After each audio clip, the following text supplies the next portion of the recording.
बिस्मिल्लाहिर्रहमानिर्रहीम। अस्सलाम वालेकुम व्यूअर्स। अब हम करेंगे 5 का ए पार्ट ऑफ एक्सरसाइज 13.4। ये देखिए बहुत ही सिंपल सा पार्ट है। इसमें कहें कि अगर दो describe procedure for testing the equality of means of two normal population. जब equality of two normal population के मीन्स की इक्वलिटी आ जाए तो क्या होगा अगर लार्ज सैंपल्स हो या स्मॉल हो। देखिए बच्चों, जब लार्ज सैंपल होगा, सैंपल लार्ज होगा, लार्ज वो तो क्या होगा, जब स्मॉल होगा तो क्या होगा। देखिए जब लार्ज सैंपल होगा मींस लार्ज सैंपल जब भी आ जाए आपका हाइपोथेसिस टेस्टिंग में, इसका मतलब होता है n ग्रेटर देन 30 होगा।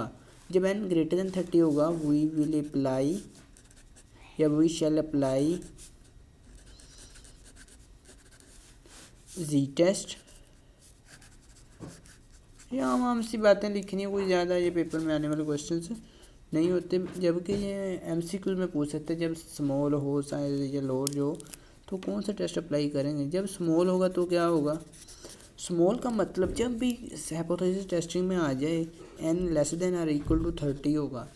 और इस इन दिस कंडीशन आप लिखेंगे, in this condition we shall apply या will apply T test statistic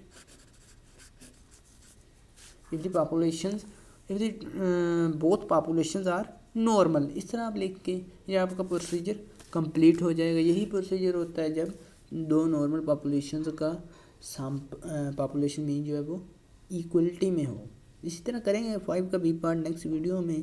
तब तक के लिए अपने होस्ट टेक्निकल प्रोफेसर को दीजिए इजाज़त। अल्लाह ने